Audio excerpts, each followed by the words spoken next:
सुभाष चंद्र बोस ये नाम नहीं ब्रांड है। Words to you, and I have no doubt that you will give them due consideration. This is my destiny.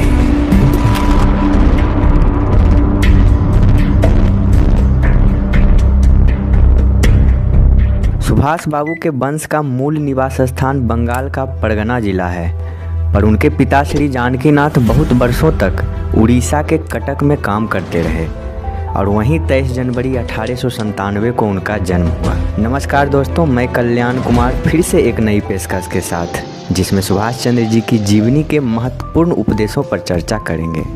उनके पिता आधुनिक अंग्रेजी शिक्षा के विशेष पक्षपाती थे, इसलिए उन्होंने अपने सब बच्चों को आरंभ से ही कटक के यूरोपियन स्कूल में शिक्षा दिलवाई और बाद में यूरोप भेजकर उच्च शिक्षा की व्यवस्था की। सुभाष ने भी मैट्रिक तक की शिक्षा कटक में ही पाई। उसके पश्चात कलकत्ता के प्रेसिडेंसी कॉलेज में दाखिल होकर बीए पास किया। इसी बीच में एक बार वे किसी आध्यात्मिक गुरु की खोज में घर से बिना कहे चले गए और हरिद्वार, वृंदावन, काशी, बोधगया आदि स्थानों में घूम फिर कर वापस आ गए। इस यात्रा में उनको यही अनुभव हुआ कि इस समय देश में आध्यात्मिकता का ऊपरी ढांचा मात्र रह गया है, उसका सार तत्व निकल गया है। जितने भी साधु सन्यासियों से वे मिले, उन सब ने उनको छोटे बड़े ग्रंथों में पढ़ी हुई बातें तोते की तरह सुना दी, पर व्यवहारिक जीवन में उनका कोई लक्षण न दिखाई दिया और न देश काल के अनुसार कोई महत्वपूर्ण कार्य करने की प्रवृत्ति किसी में जान पड़ी। घर लौटने पर माता को इन्होंने बड़ी दुखी अवस्था में देखा। इनके बिना कुछ कहे सुने चले जाने और बहुत ढूंढने पर भी उन्हें पता न लगने पर वह शोक से बीमार हो गई थी। उन्होंने बड़े क्षोभ से कहा, तूने मेरी मृत्यु के लिए ही जन्म लिया था। इन्होंने बहुत समझा बुझा कर और फिर ऐसा काम न करने की प्रतिज्ञा करके उन्हें शांत किया। पिता का व्यवहार बहुत सहानुभूतिपूर्ण था। शोक तो उनको भी कम नहीं हुआ था, पर वे अपने पुत्र के उच्च विचारों और धर्म भावना का मूल्य समझते थे। उन्होंने सुभाष के कार्य को बुरा नहीं कहा, पर उनकी सम्मति थी कि धर्म साधन संसार में रहकर भी हो सकता है। फिर यदि संसार त्याग कर सन्यासी जीवन व्यतीत ही करना हो तो उसके लिए कुछ तैयारी भी करना आवश्यक है। अच्छा यही है कि पहले सांसारिक कर्तव्यों का पालन करके और जीवन का अनुभव प्राप्त करके सन्यासी के मार्ग पर पैर रखा जाए। सुभाष बाबू ने पिता की बातों की बड़ी श्रद्धा और सम्मान के साथ सुना और फिर अपने मत को 3 प्रकार से प्रदर्शित किया। पहला, संसार में रहकर भी धर्म किया जा सकता है, पर सबके लिए एक ही नियम काम नहीं दे सकता, क्योंकि सबका योग और सामर्थ्य एक समान नहीं होता। अतएव प्रत्येक को उसकी प्रकृति और प्रवृत्ति के अनुसार ही मार्ग बतलाना पड़ता है। दूसरा, उन्होंने बताया त्याग के लिए अभ्यास और तैयारी की बात ठीक है, पर विभिन्न लोगों के संस्कार अलग अलग होते हैं और त्याग का आधार मुख्यतः मनुष्य के संस्कारों पर ही तो निर्भर करता है। तीसरा, उन्होंने बतलाया कर्तव्य का निर्णय भी सापेक्ष दृष्टि से करना पड़ता है। उच्च कर्तव्य पालन की आवश्यकता उपस्थित होने पर निम्न कर्तव्य को दबा देना पड़ता है। पिता ने फिर पूछा कि शास्त्रों में जो कहा गया है कि ब्रह्म सत्य जगत मिथ्या, इसके संबंध में तुमने क्या समझा है? सुभाष ने कहा, जब तक यह बात केवल मुख से कही जाती है तब तक वह एक सिद्धांत मात्र है, पर जब उसके अनुसार व्यवहार किया जाता है तब वह सत्य है और उसे व्यवहार में लाया जा सकता है। जिन्होंने इस वाक्य को प्रचारित किया था वे उसके अनुसार चलते भी थे और वे कह गए हैं कि अन्य सब लोग भी इस पर चल सकते हैं। जब पूछा गया कि इसको कौन व्यवहार में लाया था और इसका प्रमाण क्या है, तो सुभाष ने उत्तर दिया, प्राचीन ऋषि इस सिद्धांत के अनुसार आचरण करते थे। उन्होंने जो कहा है कि वेदा हमेतम पुरुषम महानतम, मैं उस परम पुरुष को जानता हूँ, यही इसका प्रमाण है। इस समय में भी विवेकानंद ने इस आदर्श को कार्यान्वित किया है और वही मेरा आदर्श है। इस प्रकार पिता ने उस नवीन अवस्था में ही पुत्र की आत्मत्याग और आत्मसमर्पण की मनोवृत्ति का परिचय प्राप्त कर लिया।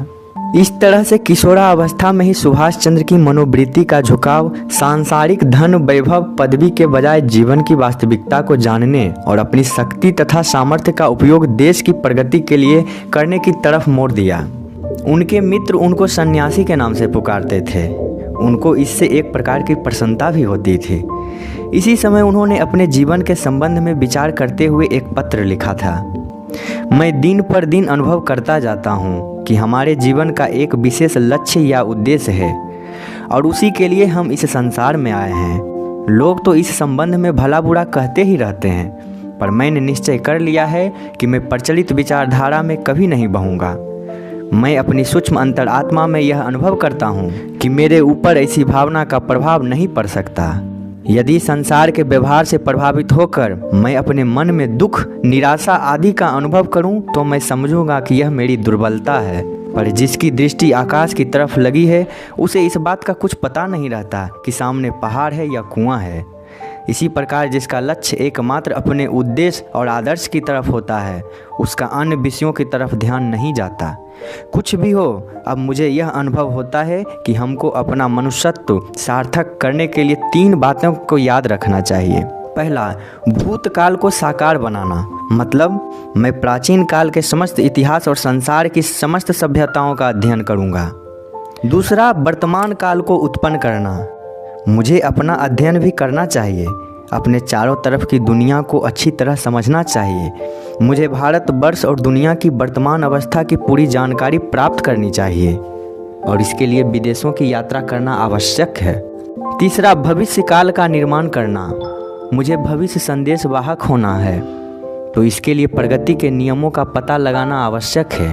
पूर्वी और पश्चिमी दोनों सभ्यताओं की प्रवृत्तियों को समझना जरूरी है, जिससे मनुष्य जाति के भावी लक्ष्य को निर्धारित किया जा सके।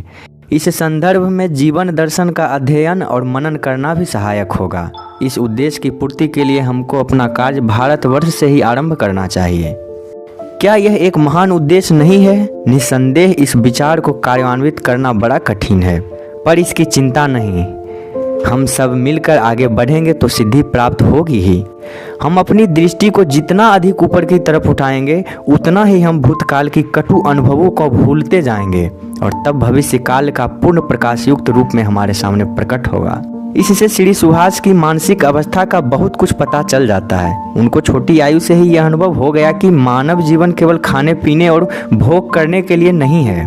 भगवान ने हम सबको इस जगत में किसी उच्च आदर्श की पूर्ति के लिए भेजा है। हमेशा यह कहा जाता है कि मनुष्य संसार का सर्वश्रेष्ठ प्राणी है, पर यह सिद्धांत उसी समय चरितार्थ हो सकता है जब हम धन, वैभव और सुख सुविधा प्राप्त करने की सामान्य मनोवृत्ति को त्याग कर अपनी निगाह ऊपर की तरफ उठाते हैं। जब हम परमात्मा के आदेश का पालन करने के लिए अपने संकीर्ण स्वार्थ को छोड़कर त्याग और तपस्या द्वारा मानव प्रगति में सहयोग देने के लिए आगे बढ़ेंगे, तभी हम इस स्वर्णिम भविष्य को प्राप्त करने में सफल मनोरथ हो सकेंगे। इनका मनन करते करते जब जब अपने देश और यहाँ के निवासियों की स्थिति को समझा तो उन्होंने फिर एक अन्य पत्र में अपनी भावनाओं को प्रकट करते हुए लिखा, जीवन सरिता में 2 परस्पर विरोधी स्रोत बहते रहते हैं। एक स्रोत मंगल कल्याण की तरफ ले जाता है और दूसरा स्रोत नीचे की तरफ बहा ले जाता है। इन दोनों के साथ संघर्ष करते रहना ही जीवन का पुरुषार्थ है। इस समय भारतवर्ष एक नए जीवन में प्रवेश कर रहा है। तमोमयी अंधेरी रात्रि का अवसान होकर मंगलमयी उषा का प्रकाश भारतीय गगन को सुशोभित कर रहा है। इस दृश्य को इस समय कौन भारतीय युवक नहीं देख रहा है और अनुभव नहीं कर रहा है? हम लोग धन्य हैं जिन्होंने इस समय जन्म लिया है और वर्तमान अश्वमेध यज्ञ की पूर्ति के लिए समिधाएं एकत्रित करने का सौभाग्य प्राप्त किया है। एक बार नेत्र खोल कर देखो कि पूर्वी आकाश में नवीन सूर्योदय की कैसी शोभा हो रही है। चारों तरफ भविष्य दृष्टा महापुरुष उच्च स्वर से शंखनाद करके आगामी प्रकाश युक्त भविष्य का आवाहन कर रहे हैं। क्या तुम इसमें भाग लेने के लिए अपनी अंतरात्मा का स्वर नहीं मिलाओगे? सुभाष बाबू के ये उद्गार निश्चय ही उनकी अंतरात्मा से निकल रहे थे। तभी आगे चलकर उन्होंने देशोद्धार के लिए इतना त्याग और साहसपूर्ण कदम उठाया, जिससे आज तक उनका यश देश भर में फैला रहा है। अपनी मातृभूमि और स्वदेश बांधवों की कष्टपूर्ण अवस्था उनको उसी समय व्याकुल कर रही थी और उनका मन बार बार कुछ करने के लिए उद्वेलित हो रहा था, पर वे समझते थे कि बिना पूरी तैयारी किए, बिना अपने को योग्य और शक्तिशाली बनाए हम कोई बड़ा काम नहीं कर सकते। इसलिए आरंभ में ही उन्होंने संसार भर के इतिहास और सभ्यताओं के उत्थान पतन के कारणों का अध्ययन और मनन करने का निश्चय किया। वे जैसे जैसे इस मार्ग पर आगे बढ़ते गए, उनको अपने देश की वास्तविक दशा, उसके पतन के कारण और ऊंचा उठने के लिए भावी कार्यक्रम का ज्ञान होता गया। इससे उनकी अंतरात्मा निरंतर देश और समाज के प्रति अपना कर्तव्य पालन करने और अपने स्वार्थ का बलिदान करने के लिए छटपटाने लगी। वे बार बार अपने साथियों को समझाते हुए इस प्रकार के प्रेरणादायक उद्गार प्रकट करने लगे। तुम फिर से मनुष्य बनो। यदि हम मनुष्य बन सके तो भारत जागृत हो जाएगा। भारत की कंकाल मात्र देह के भीतर अब भी प्राण धक धक कर रहा है। भारत के उच्च कोटि के विचारक बार बार यही बात हमको समझा रहे हैं। इसलिए अब सोच विचार किस बात का है? इतना अभाव, दुख, दरिद्रता, पारस्परिक ईर्ष्या, द्वेष, कायरता आदि के होते हुए भी भारत के लिए मन में आशा का उदय होता है। इसका क्या कारण है यह कहा नहीं जा सकता। इसलिए अपने आप को पहचान कर अपने कर्तव्य का पालन करो। तुमको जो शक्ति प्राप्त हुई है उसको और विकसित करो। अपने हृदय को नवीन उत्साह से भरो। अपनी कल्पना पर नवीन आशा का आधिपत्य स्थापन करो। यौवन के आनंद और शक्ति को अपनी एक एक नस में संचारित करो। इससे तुम्हारा आंतरिक जीवन सूर्य की किरणों से प्रकाशित मार्ग के समान सुस्पष्ट और विकसित बन जाएगा। तुम जीवन की पूर्णता अनुभव करके धन्य बनो। यही मेरी विनती, आकांक्षा और प्रार्थना है। इसी के साथ इस एपिसोड को यहीं विराम देते हैं। आगे की चर्चा अगले एपिसोड के माध्यम से करेंगे, जिसमें जानेंगे कि कैसा रहा सुभाष चंद्र बोस का विदेशी यात्रा और राष्ट्रीय आंदोलन में संघर्ष भरा योगदान। आपको हमारी वीडियो कैसी लगी कमेंट बॉक्स में ज़रूर बताएं। चैनल को सब्सक्राइब करके बेल आइकन